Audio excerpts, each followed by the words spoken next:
Alors, on a déjà étudié la photothèque de l'Université de Genève pour voir un peu quels sont les principes de base du fonctionnement d'une plateforme de partage de contenu multimédia. On a vu l'aspect dépose d'un contenu avec un formulaire qui, en plus du fichier média, contient tout un ensemble d'informations qui sont ces métadonnées qui vont être associées au fichier de façon à pouvoir le décrire. Et ce sont ces informations qui vont ensuite être utilisées pour pouvoir rendre accessible l'information au visiteur, soit sous forme d'un moteur de recherche par mots-clés, soit sous forme d'une présentation visuelle par catégorie, par endroit, par site, par place. Alors, on va étudier d'autres plateformes. La première plateforme que je vous propose d'analyser rapidement, c'est la plateforme Wikimedia Commons. Donc, c'est un projet de la fondation Wikimedia, qui est la fondation qui gère Wikipédia. Donc, ce projet-là est en fait un projet de médiathèque, de fichiers médias, donc images, vidéos, audio, librement réutilisables et que chacun peut enrichir, c'est-à-dire que tout le monde peut rajouter des médias dans cette plateforme. Comment les informations sont-elles rendues accessibles? Comment les contenus sont-ils rendus accessibles? Eh bien, de la même façon que d'habitude, recherche par mots-clés, qui là aussi va se faire non pas sur le fichier image lui-même directement, mais sur les métadonnées qui seront ajoutées par les utilisateurs lorsqu'ils déposeront leur fichier. Et puis, on voit qu'il y a d'autres modes d'accès. Une image sélectionnée du jour, un média sélectionné du jour, la possibilité d'accéder par sujet, par catégorie, par lieu, par type, par auteur, par licence, par source. Donc différents types d'accès qui vont tous être basés sur les métadonnées qui vont être associées au fichier image. Donc, si j'essaye d'importer un fichier, on voit qu'ici, je dois être connecté, c'est-à-dire que je dois avoir créé un profil utilisateur et être enregistré sur la plateforme. Donc une première différenciation avec la plateforme de la photothèque de l'Université de Genève, on voit qu'on distingue au moins deux rôles sur cette plateforme, un rôle de visiteur qui permet d'accéder au contenu et un rôle d'utilisateur identifié qui est nécessaire pour pouvoir déposer des contenus.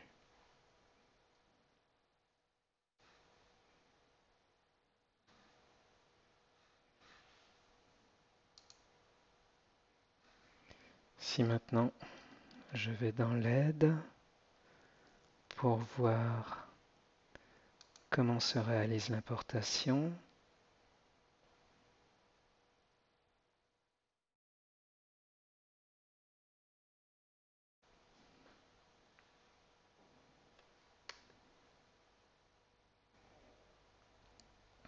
on va avoir bien entendu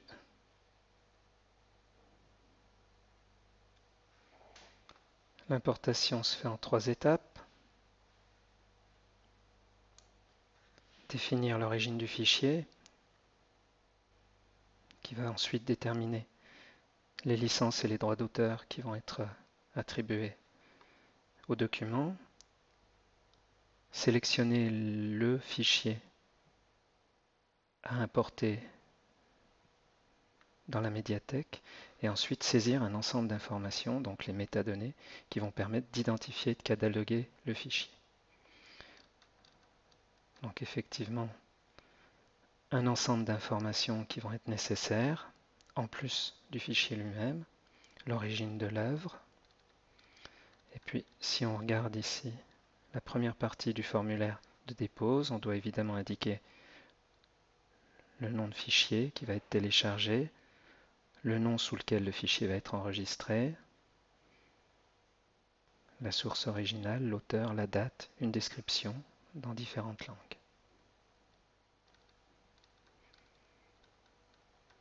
Qui se complètent par éventuellement des informations relatives à d'autres versions qui pourraient déjà avoir été téléchargées, les permissions de l'auteur, de la personne qui dépose le fichier par rapport au fichier lui-même, des informations additionnelles, le type de licence et tout un ensemble de catégories qui sont en fait des descriptifs. Alors ces catégories sont assez intéressantes parce qu'elles sont organisées dans Creative Commons, dans Media Commons sous forme d'une hiérarchie. Vous avez un exemple ici. La catégorie Lyon, elle va contenir la catégorie bâtiments dans Lyon, qui elle-même va contenir les églises dans Lyon. Donc on va avoir une organisation des catégories qui va être hiérarchique et qui va permettre de naviguer sous cette forme-là au travers des différentes catégories.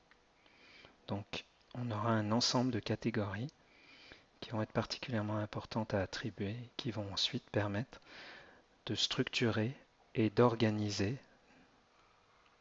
l'ensemble des contenus.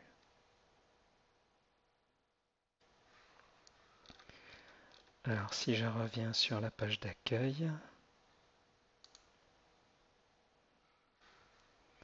que je sélectionne l'image du jour, on voit que cette image elle est présentée dans un format particulier, un format qui est suffisant pour visualiser l'image, mais pour qu'elle reste quand même présentable à l'intérieur de l'interface du site web.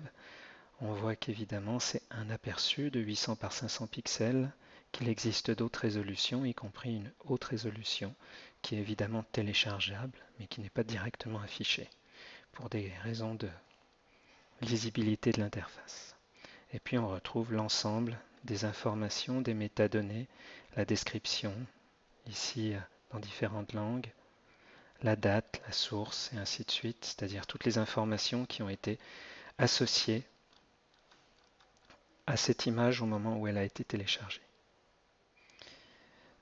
On va rapidement jeter un coup d'œil à l'utilisateur.